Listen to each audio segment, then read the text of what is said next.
as we turn to our keynote presentation at the center of one of the most significant counterintelligence cases in U.S. history. He helped capture the nation's most notorious spy. Please welcome our keynote speaker, cybersecurity expert and former FBI operative, Eric O'Neill.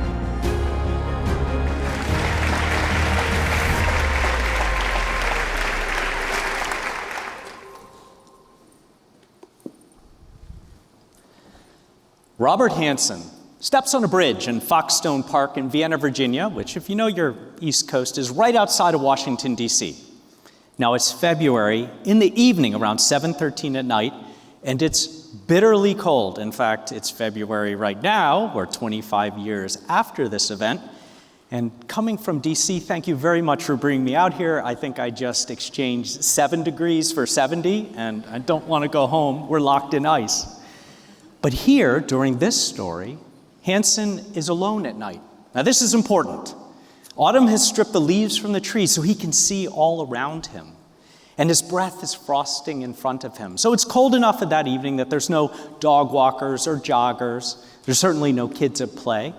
And when he feels that he is completely safe and alone, he reaches into his sport coat and he pulls out a package. It's about that big. It's wrapped in trash bags and packing tape, so it's going to be completely protected from the elements.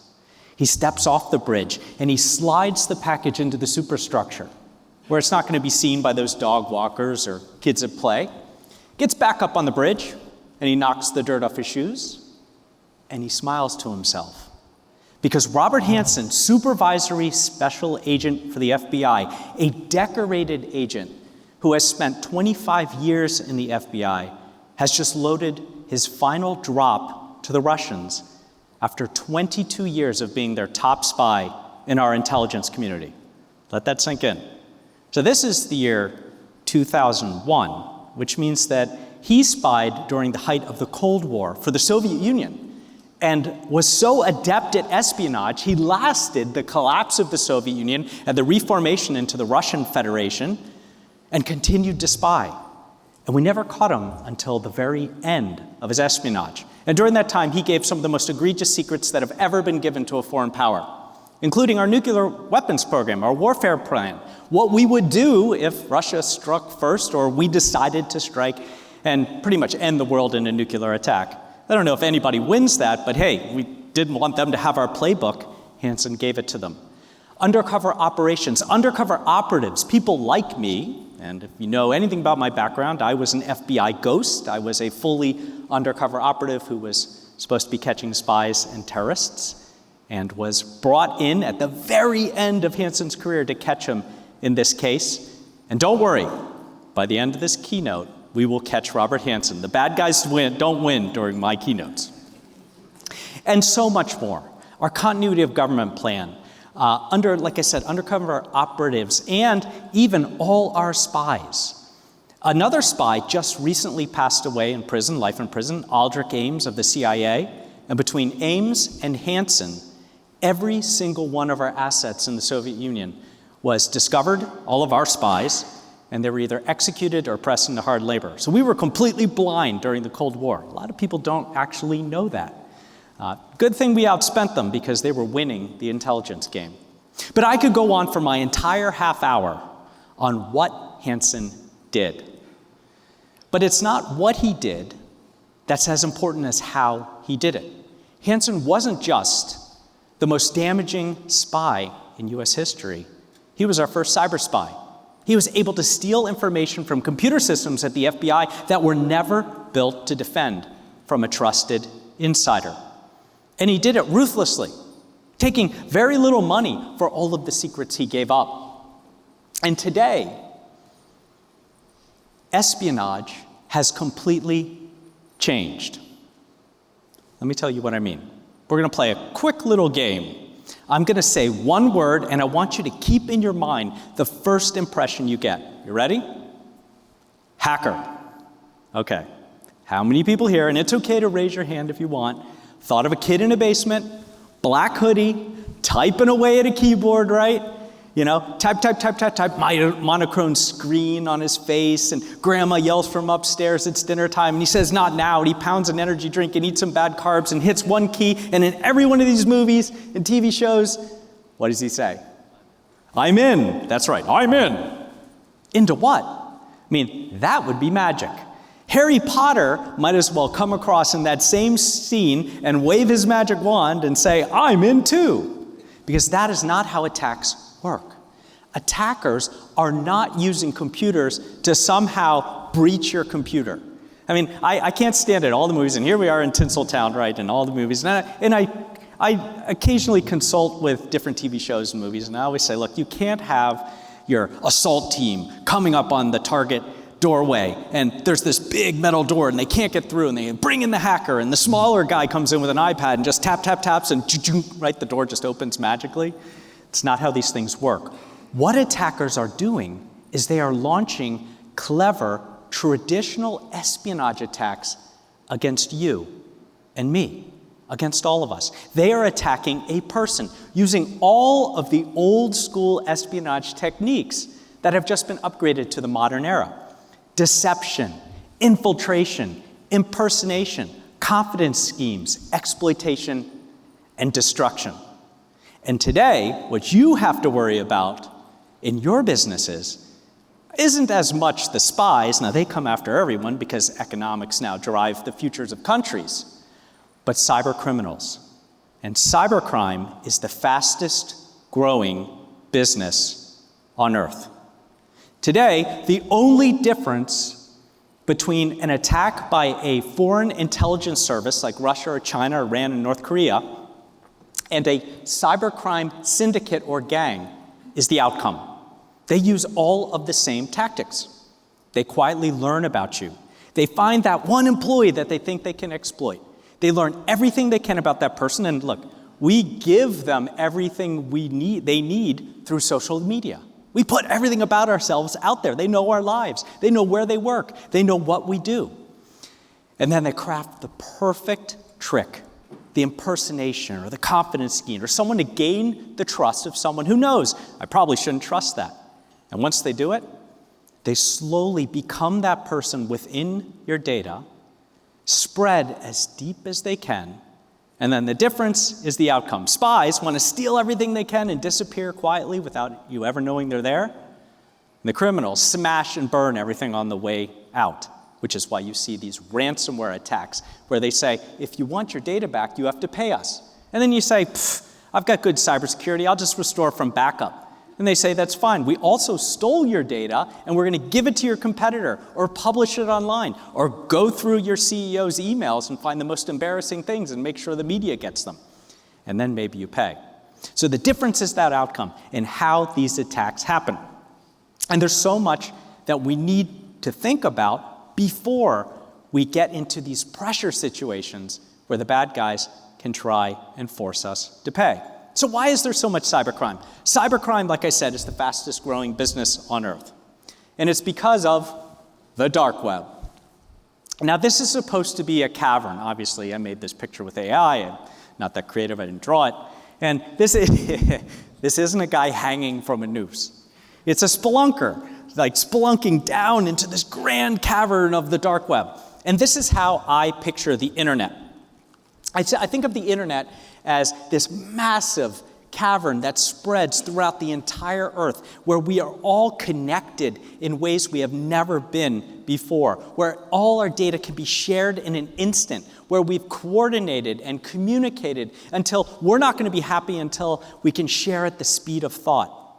And that data that has become the currency of our lives, it's what drives innovation, it's what drives business, it's our confidential innovation, it's our intellectual property, is what spies and criminals want to steal.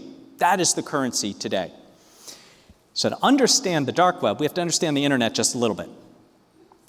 Only 10% of this massive, almost living organism we call the internet is what we are used to thinking of the internet when we put our hands on the keyboard. It's what we can Google. It's what we can reach out with a search engine. It's what we call the surface web, the open part of the internet, that mouth of the cave up top where you can still see daylight, where you feel safe, where you can say, I can leave here at any time I need. That's only 10%. All of human history. This is where marketing thrives. All our websites and our open social media, finding your friends on Facebook, dating apps, these sort of things. And then you go deeper. You got to put on your overalls and your knee pads and elbow pads, and you put on your helmet with your carbide lamp, and now you're crawling down these small little tunnels. And deeper, this is the deep web. Now, this is not a bad area of the internet. Sometimes people get this wrong.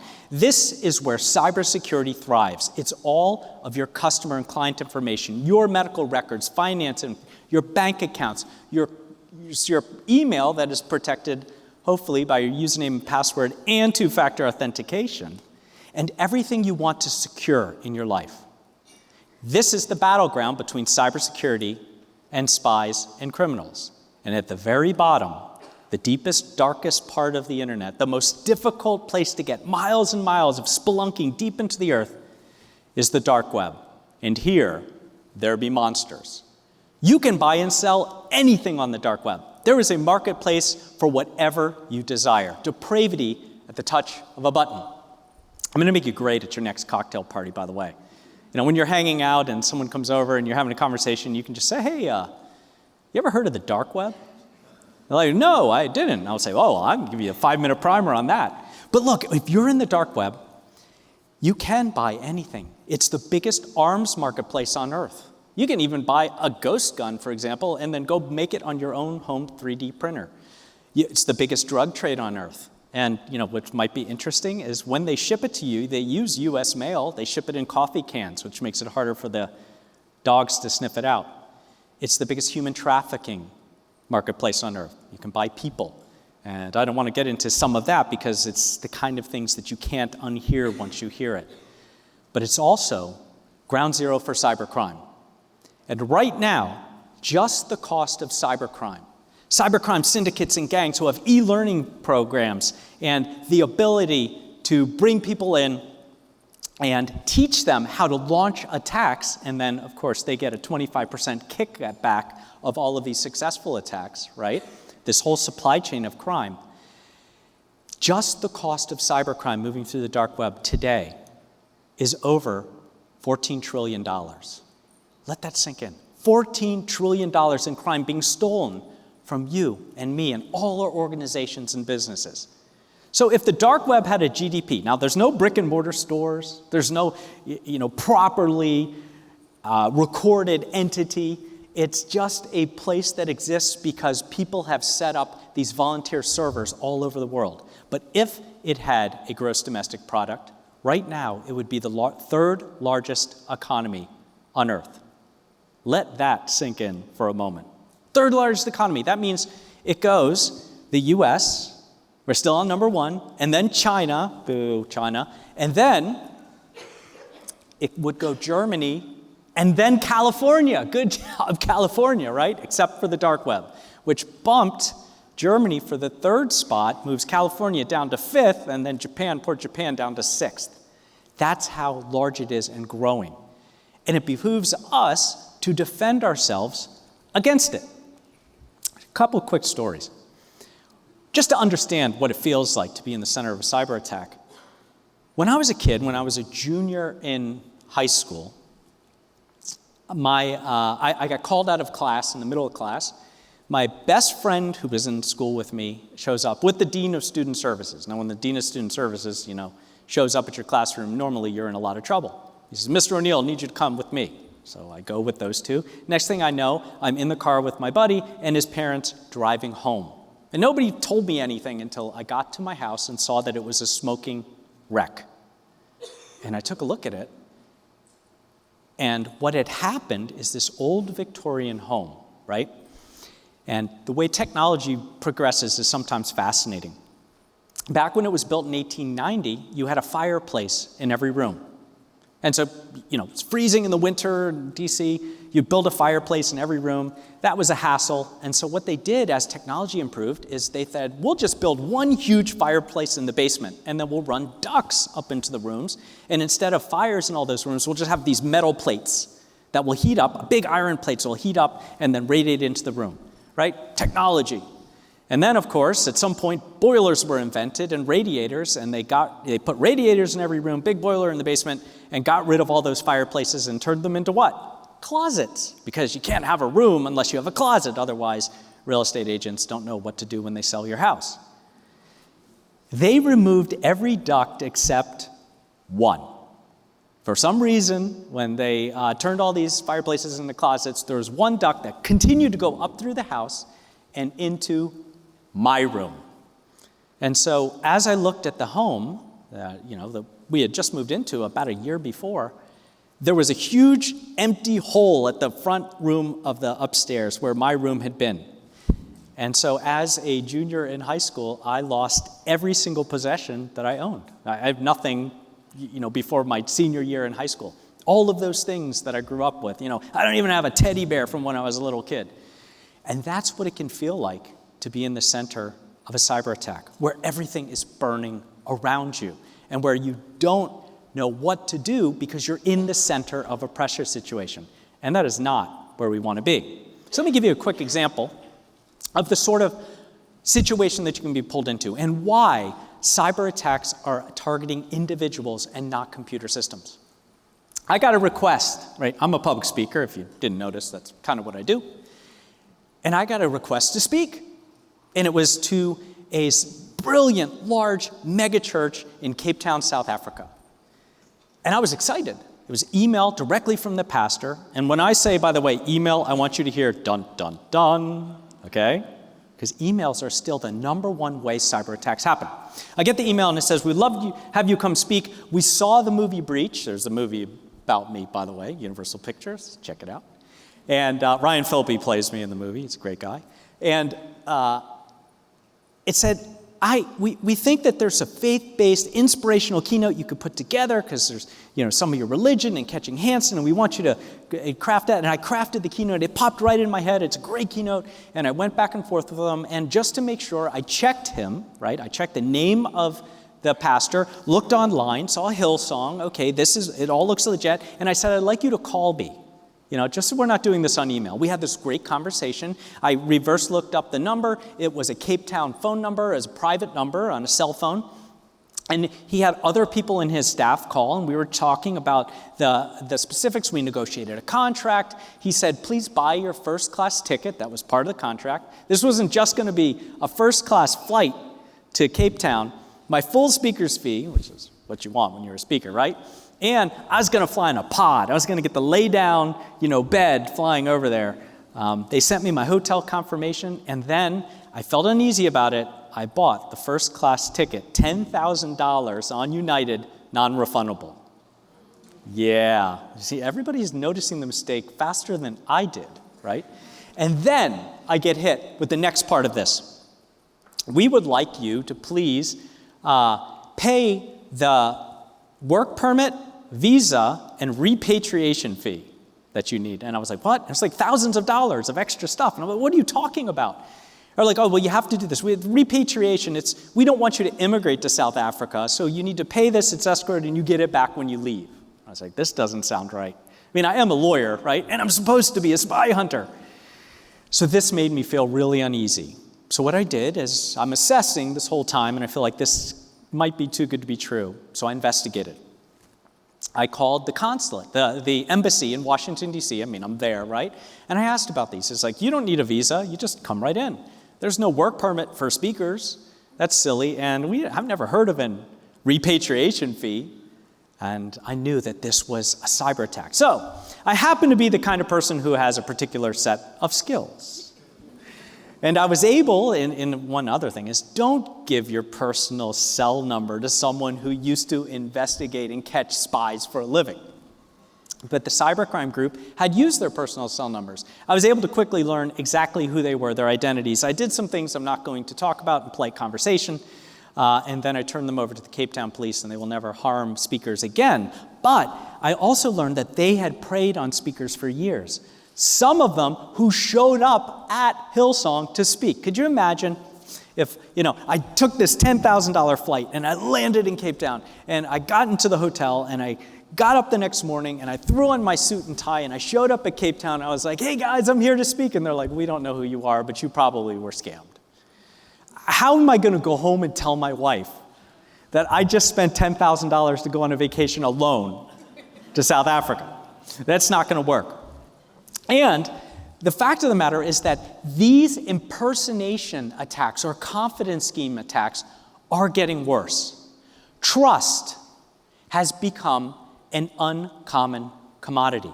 Trust today is the most valuable asset and resource we have. If you can't trust your data, if you can't trust those who access your data, then you don't have anything. Because that person could be a spy or a cyber criminal. And right now, cybercrime is bankrupting companies. So what was my greatest asset, our greatest asset as a family when that house burned down? It was our insurance. There's the tie-in, everyone. It was critical. I wrote my first draft of my book, and I always send my books to my dad. He's an attorney and he's great ruler, and because I know my dad will give it to me straight. I hated this chapter, right? And you need that when you're a writer because you want everything to be great. And he read it and he said, "You may not say that we didn't have a good insurance policy on that house. I will be embarrassed in front of everybody I know." And he's like, "We had a great insurance policy. We got most of our possessions recovered. We rebuilt the whole house." So that I rewrote it, and it kind of sounds better. I thought it'd sound better like, "My house burned down, and we didn't have insurance, and it was terrible," right? No, it's actually better that we had an excellent fire insurance policy, and we're able to rebuild and able to recover. And not just that, the insurance company were our quarterbacks.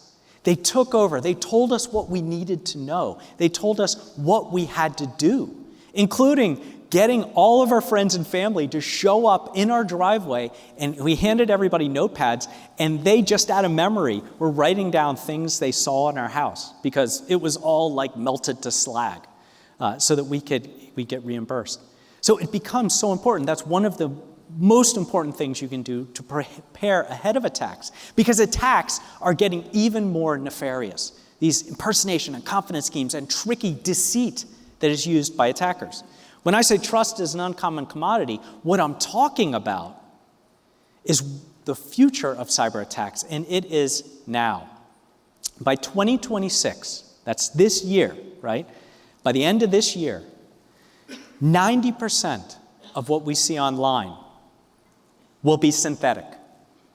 Let that sink in. 90% will be synthetic. That means created by AI. If you don't believe me, just scroll through social media or look over your kids if they're sitting there just doing what my kids call bed rotting. They'll tell me, "Hey, Dad, I'm going to go bed rot for a while," which means they just sit there and waste their life scrolling. And I'm like, "No, you're not. Go read a book." But most of it is just created by AI. If you're reading things that journalists are writing, I can see the AI editor in the writing. If you're listening to people talk on teleprompters, I'm talking about our politicians on C-SPAN, they are reading something that's been created by AI. AI is driving so many things, and 90% of what we see is synthetic. What can we trust? And how do we know what to trust? So here's a great story, a sort of sobering story, but an important one. This story takes place in Hong Kong. It's the Hong Kong office of a multinational corporation, headquartered in the UK. And the protagonist, let's not call him the hero of this story, is a finance manager in the Hong Kong branch. And he receives ready? You got it? Email. That's right. Who heard the dun, dun, dun? Yeah, an email. And the email's very clever. It comes from the CFO, Chief Financial Officer, for the entire company. And who sees where this is going? It doesn't say, "Please process this wire right away for $1 million, or we'll lose this very important deal, and keep this confidential and don't tell anyone." That is still what we call business email compromise, and it costs billions of dollars to organizations every year. This is more clever. It says, "Please join me for a virtual meeting." And so, he straightens his tie and he clicks through the link to the virtual meeting, and he's on his Zoom square, and he sees the CFO in his Zoom square, and then 2 people he recognizes from finance and 2 people he doesn't. And then the CFO says in his, little Brady Bunch box, "I'd like everyone to introduce themselves," and they all do. And then the CFO abruptly cuts the conference. And now the emails continue. For 2 weeks, he receives 15 separate emails asking him to process payments to 5 separate bank accounts in Hong Kong, which he does, to the tune of $25 million. Until that feeling in his stomach, what I call the cop instinct, right, turns into an ulcer. And he calls over to the UK and he says, do you guys want me to keep sending these wires? Because, and they've never heard of him or any of the wires. They were defrauded by a cybercrime gang that used social media and online YouTube appearances of individuals in the company to create avatars that could say anything they wanted, who moved with fidelity and facial expressions that looked real, who completely fooled this person who was trained not to send a wire from an email, but he was told, as far as he knows, face-to-face from his CFO to do it. And they short-circuited all of the training. They didn't use a single line of code. They didn't use a single line of malicious software. It was all just an impersonation scheme. Espionage 101. And they stole $25 million. And today, deepfakes are really easy. So I asked, because the good news is that everybody is going to get a copy of my new book. Because SLA is so awesome. Spies, Lies, and Cybercrime. Just released, already a bestseller. Everything you need to know to protect yourself with cool stories. You'll recognize some of the stories in there. But I thought to demonstrate how deepfakes work, I would ask a couple of friends to come in and promo the book for me. And tech team, we are going to need sound for this.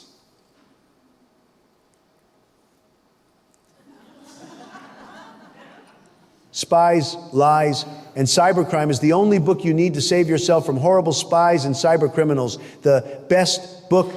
This is it. Everybody says so. Everybody says so. Look, we're bipartisan here. We're not partisan at all.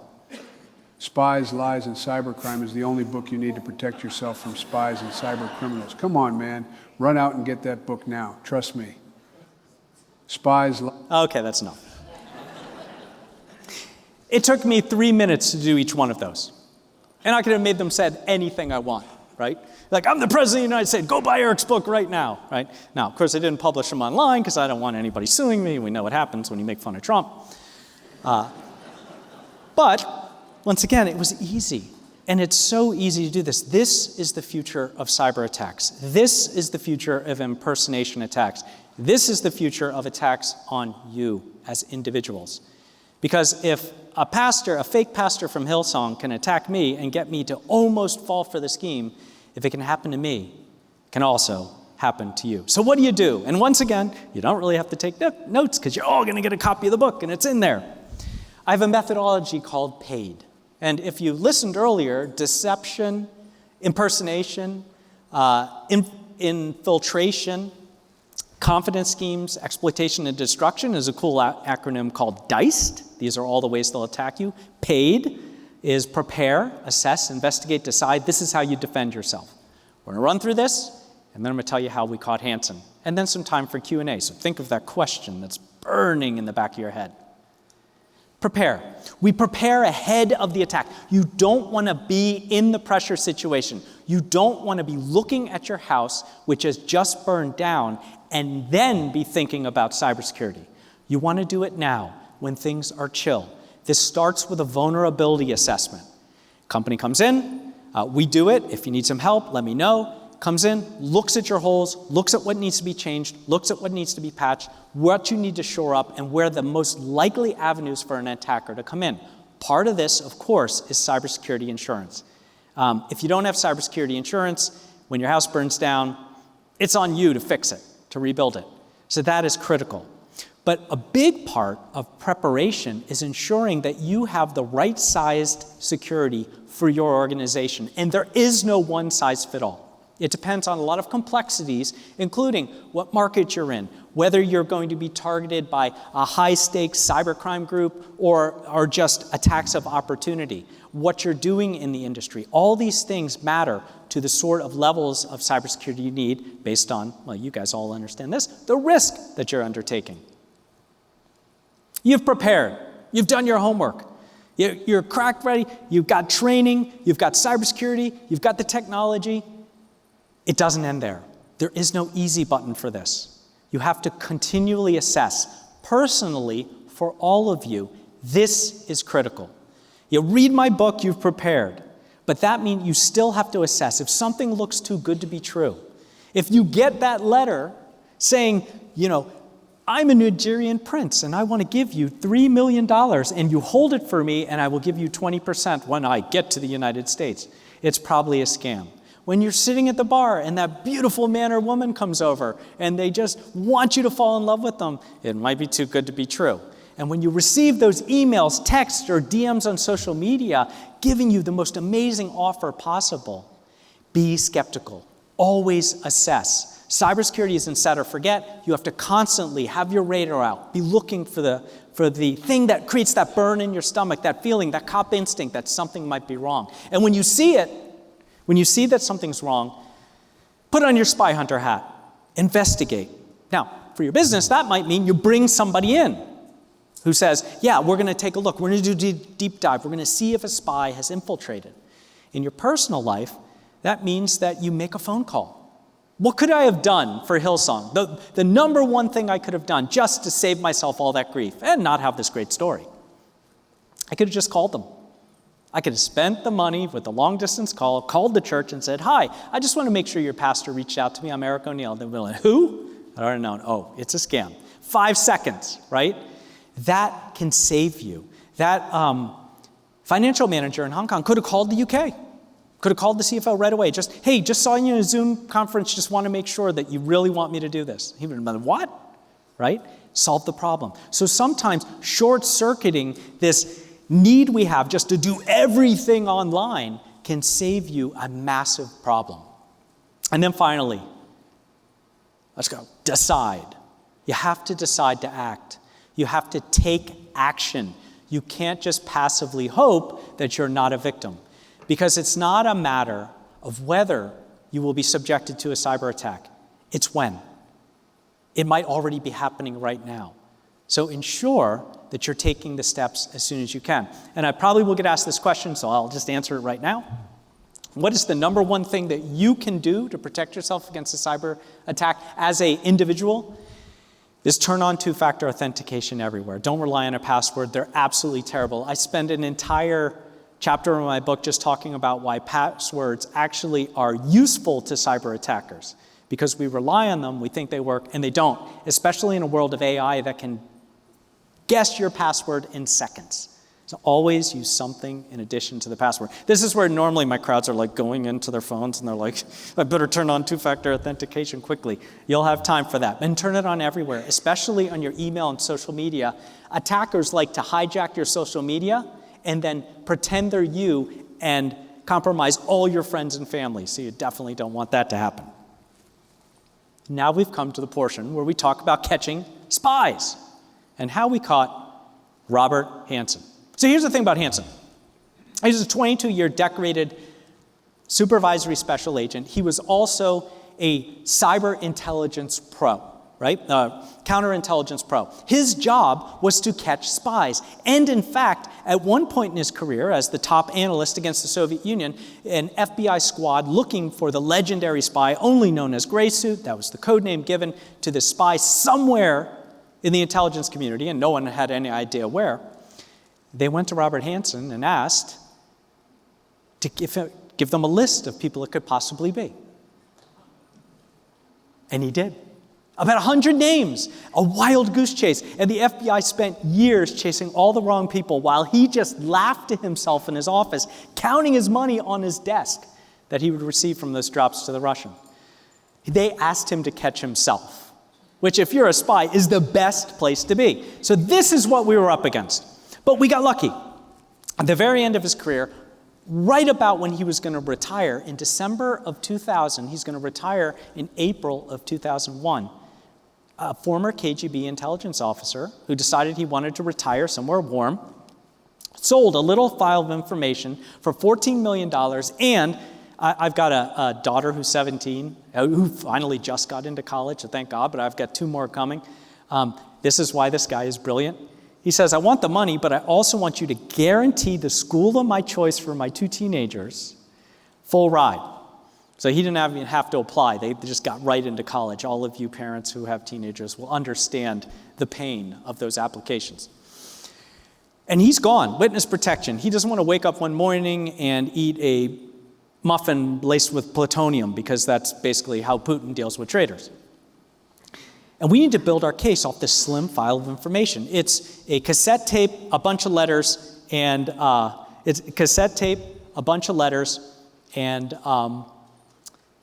trash bag. The trash bag that he wrapped a drop in. So we could run fingerprints, we could listen to the cassette tape, and it was his voice. And when we did the analysis of the letters, there it is.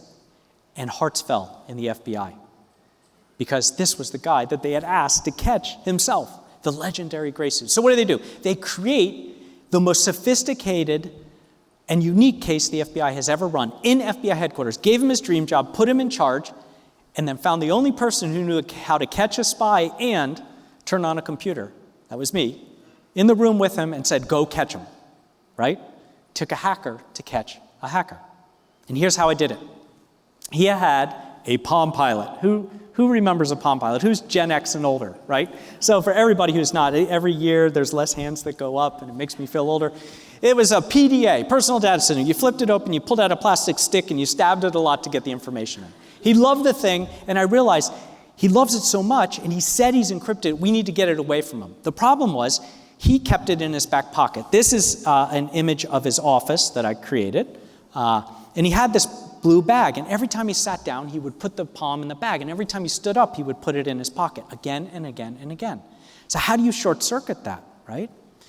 I had an assistant director and a section chief come in unannounced.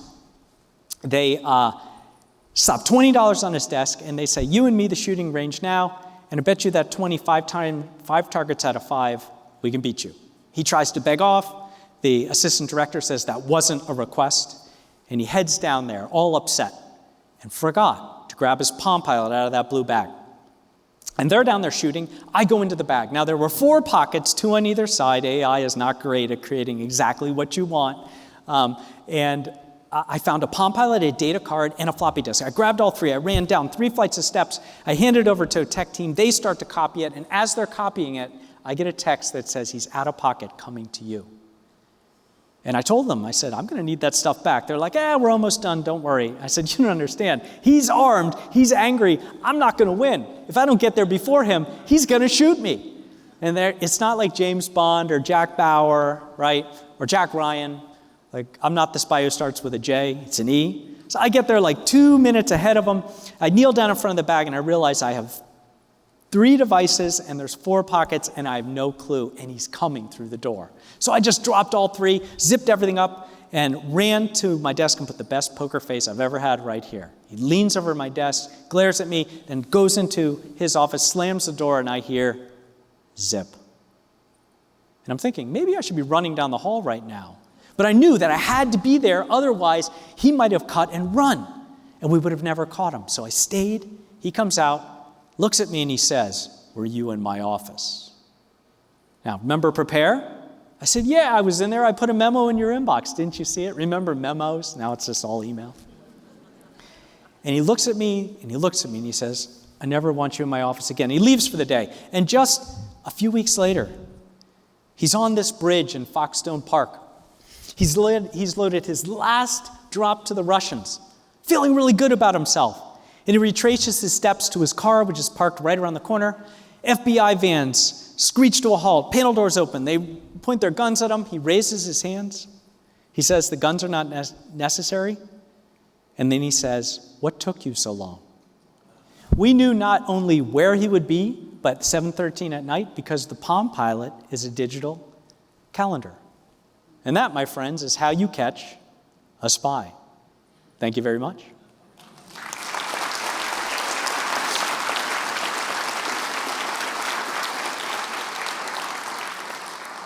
Now we have some time for Q&A, and sometimes people feel I'm trying to trick them with this QR code, and I'm not. But if you don't believe me, you can just go right to the URL surplus line. This is a really cool site that I put together with SLA. and it'll give you some goodies that will help you in your cybersecurity journey. Also gives you all access to my weekly award-winning newsletter where we talk about spy stories and a tip of the week and those sort of things. Please do sign up for that. It's completely free to all of you. And it's also how you can contact me if you don't want to ask a question today, but you do later. With that, who's the bravest person in the room? Right there. I'll repeat the question. What keeps me up at night? In fact, there's a chapter in the book titled, What Keeps Me Up at Night? Because, so much of what happens in cybersecurity and cyber attacks is scary. The idea that you could click something wrong and suddenly everything on your computer has disappeared. All of your pictures and all of your data and all your information. It can feel completely invasive if a cyber criminal does that. But what keeps me up at night is something bigger. Years ago, actually, in the middle of the pandemic, when everything cost too much and no one was leaving their homes, I installed 25 solar panels on my roof. Not to save the environment or not just to save power, but it actually cost me more than I'll ever get back on ROI. But because I believe that within the next number of years, within the next few years, I think I predicted by 2027, we will have a catastrophic cyber attack in our critical infrastructure here in the United States. That means no power, that could mean no water. And remember, it's not just water coming out of your taps, it's the water that leaves your house that you don't want anymore. When toilets back up, people get sick. And all of that is part of a network critical infrastructure that is all driven by computer systems today.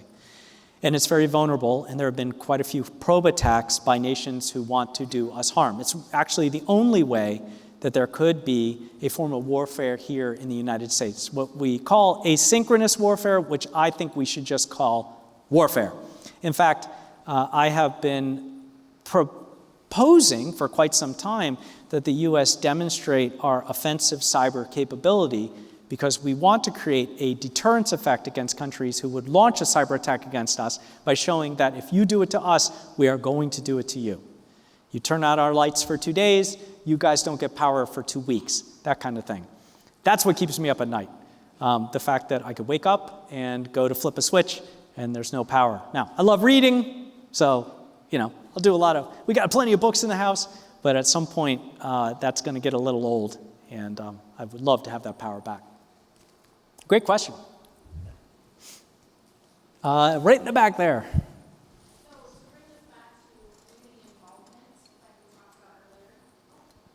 Oh, perfect. In all of your years, what do you see as some of the most common denominators for this criminal activity? So keeping in mind, if we worked in our grassroots efforts to, with poverty, with drugs, what are you seeing? If you could take a guess, or maybe you outright know, what are the motivations for this? The motivations are money. You can make a fortune as a cyber criminal. We did some analysis. If you are in, say, Eastern Europe, a former Russian state, or in Russia, your starting salary with a degree in IT or computer science is going to be like $20,000, $30,000. Your starting salary as a ransomware attacker is in the hundred thousands, and that's why. And it's tax-free. Right? You're not going to declare it, And so the other reason is it's so easy for cyber criminal gangs to recruit, and they recruit all over the world. They're recruiting kids. There was just a story where kids in the UK and the US are getting recruited. I highlighted this the other day in my newsletter, saying, parents, be careful what your teenagers are doing online. Smart kids are getting recruited using Discord and Reddit and those sort of forums by spies who are hiring them, and cybercrime gangs who are hiring them to launch ransomware attacks, and they tell them, you do this and you're going to make this much money, right? And our kids are all enterprising. They're always looking for a little bit more money to go to their fast food place of choice or get more gas for the car, and they might not see that it's a problem, because they're not seeing all the way down the road to what's happening to the work they're doing. And so it's easy to be recruited in, it's easy to find your way in, and because so many young people are so smart, they're jumping into it because they can make a fortune doing it. And most of the attacks are coming from countries that have no extradition to the US, no cybercrime laws, and so they get away with it. And it's very hard. I have example after example about major cyber attacks where the FBI and Interpol and Australian cyber defense and UK cyber defense, Scotland Yard and everyone know exactly who it is and where they are and they can't touch them. Or they go into the dark web and they smash all their servers and they grab all the decryption keys and they hand them out like Halloween candy to everybody who was locked by ransomware. And then 2 months later, the same cybercrime gang is right back up and launching attacks because they have resilience too. They have backups. And they restore from backup and they start launching attacks again. So it's very hard to stop cybercrime as a government or law enforcement. So it behooves all of us to take the steps to protect ourselves. Great question, thank you. Right here in the front. So you discussed the role of AI in fueling cybercrime. What's the role of AI in fighting? Great question. AI in fighting cybercrime is the future of cybersecurity, and the future is today. People are not fast enough to identify the attacks and understand, using all of the massive amount of data, telemetry that we receive, where the attack has landed. Because today in cybersecurity, in the old days of cybersecurity, we were trying to build this huge wall and this moat and this fortress around your data. No one was going to get in. And that just doesn't work at all. There's too many ways to get in, particularly today with so many people working at home or from Starbucks or wherever they are, like outside the parking lot after they drop their kid off at school. Like this hybrid work approach is a disaster for security, but it is the future of work, right? And so right now what we're doing in cybersecurity is we're assuming that the bad guys will get in. We assume they'll get in, and the trick is spot them as fast as you can when they land, and then collapse security around them, isolate, and minimize the damage. That's the holy grail. And you can do that much more effectively with AI, because we're receiving what we call telemetry, data, information from all of the different devices within your security infrastructure, right? And by doing that, what we can see is that this doesn't look right. Like this person doesn't normally log on at 3 in the morning and access this data over here that they have no need to know, right? And they certainly don't do it from China. So with certain information like that, you can immediately say, okay, that's a problem. The AI locks that account out, and then the human comes in and does the investigation to find out whether that person should have been locked out or they're on vacation in a Starbucks and really angry. But that's a better outcome than their account was taken over because they did the wrong thing with an email, and now they've just lost a bunch of data from the organization. So the way that I try to, because I love movies, that's why I love to come out to LA. But the way that I explain it in the book, or sometimes when I'm on stage, is if you want to think of like AI for cybersecurity versus AI for cybercrime, I think of like the movie Tron, the original movie, not like the newer ones that are terrible. But these programs fighting programs. And if you want to imagine our good guy AI fighting bad guy AI in light cycles, go ahead. You might as well. It's all an analogy. But bad guys, they have large language models too. Like we use ChatGPT to make our lives easier. They have their own large language models that are evil and will do anything they say and have no guardrails. And that's what we're up against. Right there in the center.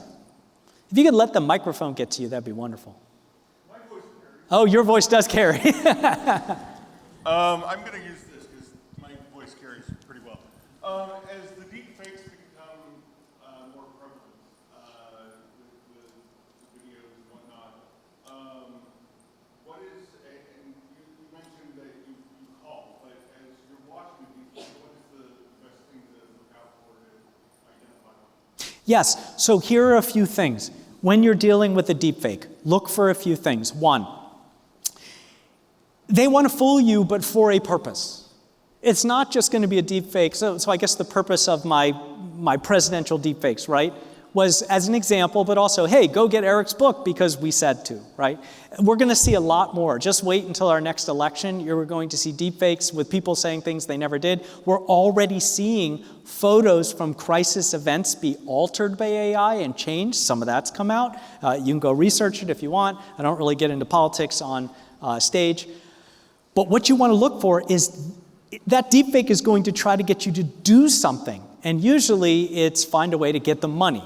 So if someone is asking, if someone you don't know or has never met, right, is asking you for money, that's a tell. If they're asking you to send a wire or send cryptocurrency, that's a big tell. It might be a deepfake. There will always be urgency. They want you to move quickly to do something because they don't want you to think. They don't want you to have the time to say, wait, this doesn't seem right. I listened to Eric O'Neill on stage. I better assess and investigate, right? They don't want you to do that. They don't want you to go ask your friend. One of the, some advice that I give for, especially when I'm speaking to elders, right, and teenagers, is find someone who's your buddy. You know, like the most hard-nosed person out there that you know who you can just run these things by.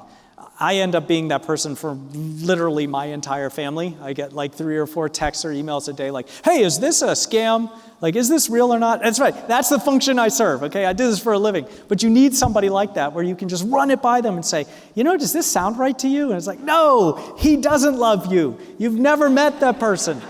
I know it's Valentine's Day and you're lonely, but no, don't invest in their cryptocurrency scheme. Don't, like make them come and fly out and see you.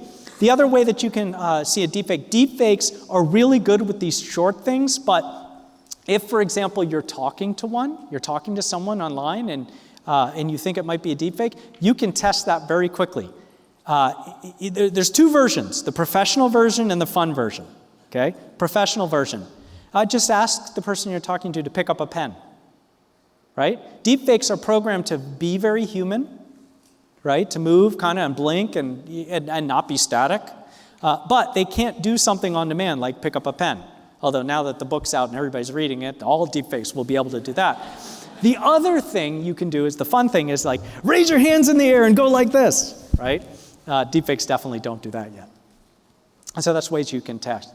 Now, the fidelity is getting so good.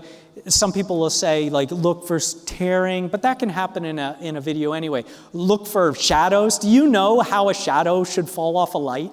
Like, I don't, right? So really what you want to do is look for the asynchronous things, like urgency and do this and send me money, right? That's probably a scam.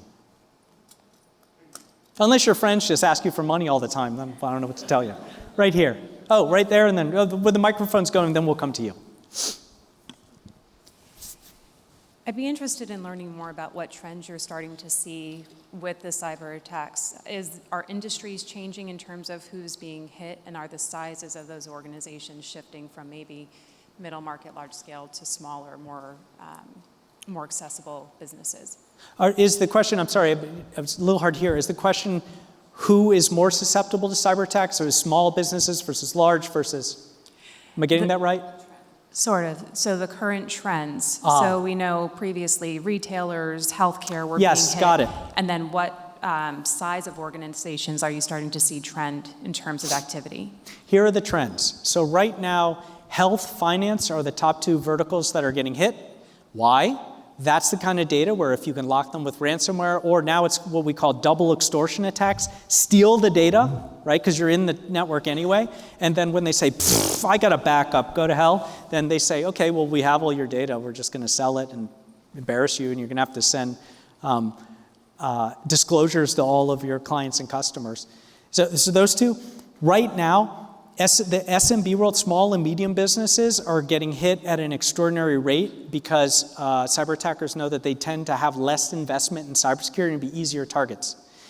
The rule of thumb in these trending in where cyber criminals are going is to look at where they're going to be able to create the maximum amount of pressure and make the most amount of money as fast as possible.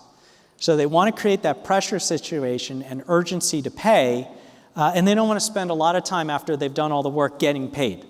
So that's why they're looking at places like healthcare, where they know that they've just stolen medical information about people, and those organizations absolutely don't want that out. Financial is the same way. Education has been a big vertical for quite some time because, student records and records of underage people.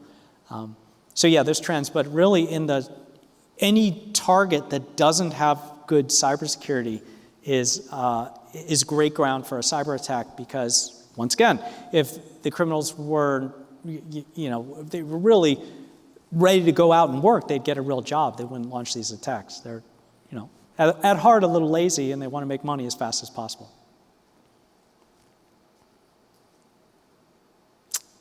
And there you go. I think we're at our last question. Last question. First of all, thanks for your presentation.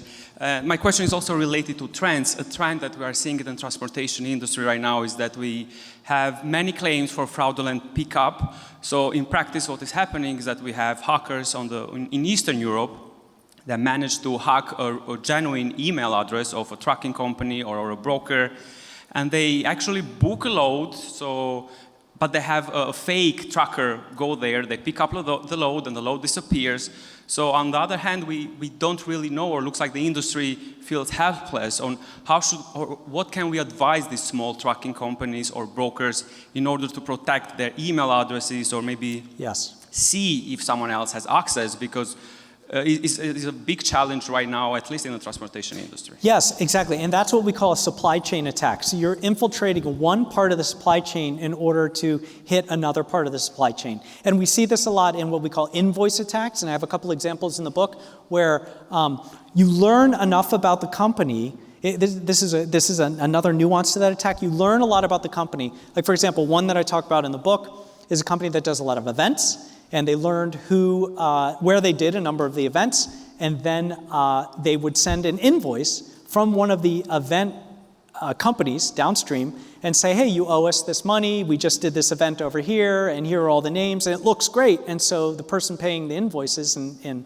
accounts payable, will process it. And companies lose millions of dollars that way. The way to solve this problem is to instill some double checking. And that can mean, two people are looking at it before it's paid to make sure it actually happened. Make sure this is the actual event. And you can't just call the number on the invoice, because now there are dark web call centers where people are highly trained to respond as the people they're impersonating and tell you, oh yeah, no, this is totally us, right? Because now instead of even giving links, they're saying, call here if you dispute this invoice. So that you're talking to a person, and people are much more likely to believe a person than a link. So that supply chain, interrupting that can be incredibly difficult, but what it requires is an extra layer of diligence to make sure that you know that what you're paying is actually something you're supposed to pay, or that the vendor or the downstream entity you're working with is actually who they say they are. And one thing that I say is none of us live in a digital island. We are only as secure as everyone who lives there with us. So if you give any connection to your data to any other organization or person, you got to make sure that they're practicing the same cybersecurity that you are. Otherwise, that could be the point of access for an attacker. So with that, I've used all my time. I think I got a little extra time, so bonus everybody. And I'm going to do a book signing. So all of you get a book. I think it's going to be right around the corner, and I will see you there. Thank you very much.